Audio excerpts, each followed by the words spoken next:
সম্প্রতি ভারত পাকিস্তানের মধ্যে ক্ষেপণাস্ত্র প্রতিযোগিতা বেড়েই চলছে। তবে এই ক্ষেপণাস্ত্র প্রতিযোগিতার নামমাত্র। ভারতের মূল টার্গেট হলো চীনকে এই প্রতিযোগিতায় ছাড়িয়ে যাওয়া। ইতিমধ্যে এ লক্ষ্যে নিজেদের সক্ষমতা প্রমাণ করতে শুরু করেছে ভারত। গত ২০ আগস্ট মধ্যম পাল্লার ব্যালিস্টিক ক্ষেপণাস্ত্র অগ্নি-5-এর সফল পরীক্ষা চালিয়েছে ভারত। ১৭.৫ মিটার লম্বা এই ক্ষেপণাস্ত্রের ওজন প্রায় ৫০,০০০ কেজি। এটি ১,০০০ কেজির পারমাণবিক অস্ত্র বহনে সক্ষম। ঘণ্টায় অতিক্রম করে প্রায় ৩০,০০০ কিলোমিটার পথ। এটি বিশ্বের অন্যতম দ্রুতগতির ব্যালিস্টিক ক্ষেপণাস্ত্র। আল জাজিরা জানিয়েছে, এই ক্ষেপণাস্ত্র পরীক্ষার ঠিক ১ সপ্তাহ আগে পাকিস্তান নতুন একটি আর্মি রকেট ফোর্স কমান্ড অর্থাৎ ARFC গঠনের ঘোষণা দেয়। সামরিক বিশেষজ্ঞদের মতে গত মে মাসে ভারত ও পাকিস্তানের মধ্যকার ৪ দিনের সংঘাতের সময় ভারতের হাতে তাদের প্রতিরক্ষা ব্যবস্থার দুর্বলতাগুলো প্রকাশ পাওয়ার পর পাকিস্তান এ পদক্ষেপ নিয়েছে। তবে অনেকে বলছেন, ভারতের এই সর্বশেষ ক্ষেপণাস্ত্র পরীক্ষাটি পাকিস্তানের জন্য যতটা না বার্তা, তার চেয়ে বেশি চীনের জন্য। অগ্নির পাল্লায় চীনের উত্তরাঞ্চল সহ এশিয়ার বেশিরভাগ এলাকা ও ইউরোপের কিছু অংশও চলে আসে। এটি ২০১২ সাল থেকে ক্ষেপণাস্ত্রের ১০ম পরীক্ষা এবং গত বছরের মার্চের পর প্রথম পরীক্ষা।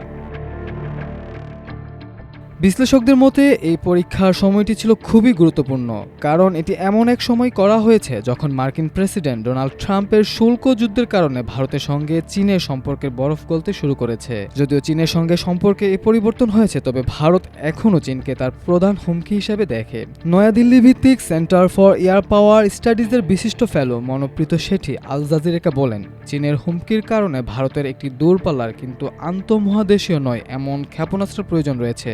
অগ্নি-5 ঠিক এমন একটি পারমাণবিক ক্ষমতাসম্পন্ন ব্যালিস্টিক ক্ষেপণাস্ত্র যা ভারত চীনের বিরুদ্ধে তাদের পারমাণবিক প্রতিরোধ সক্ষমতা হিসেবে তৈরি করছে।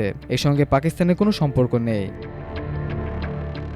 অন্যদিকে পাকিস্তানের সবচেয়ে দূরপাল্লার অপারেশনাল ব্যালিস্টিক ক্ষেপণাস্ত্র হল শাহিন-৩, যার পাল্লা ২,৭৫০ কিলোমিটার। তবে পাকিস্তানের আবাবিল ক্ষেপণাস্ত্রের MIRV সক্ষমতা থাকলেও এর পাল্লা মাত্র ২,২০০ কিলোমিটার। অন্যদিকে ভারতের দুটি পারমাণবিক ডুবোজাহাজ রয়েছে আর আরও দুটি নির্মাণাধীন রয়েছে যা দূরপাল্লার ক্ষেপণাস্ত্র উৎক্ষেপণও সক্ষম।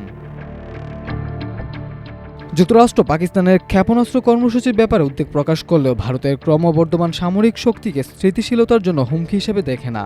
কার্নেগি এন্ডোমেন্ট ফর ইন্টারন্যাশনাল পিসের গবেষক অ্যাশলি জেটেলিস বলেন, পাকিস্তান তাদের সক্ষমতা বাড়াচ্ছে যাতে তারা ভারত ছাড়াও ইসরায়েল এমনকি যুক্তরাষ্ট্রকেও তাদের পাল্লার মধ্যে আনতে পারে। তিনি আরও বলেন, পাকিস্তানের সামরিক সক্ষমতাকে অস্থিতিশীল হিসেবে দেখা হয়, কারণ শুরুর দিকে তাদের মধ্যে পশ্চিমা বিরোধী মনোভাব ছিল, বিশেষ করে 9/11 ও অ্যাবোটাবাদ অভিযানের পর এটি একটি নির্দিষ্ট মার্কিন বিরোধী রূপ ধারণ করে। মাল্টিমিডিয়া ডেস্ক, আমার দেশ।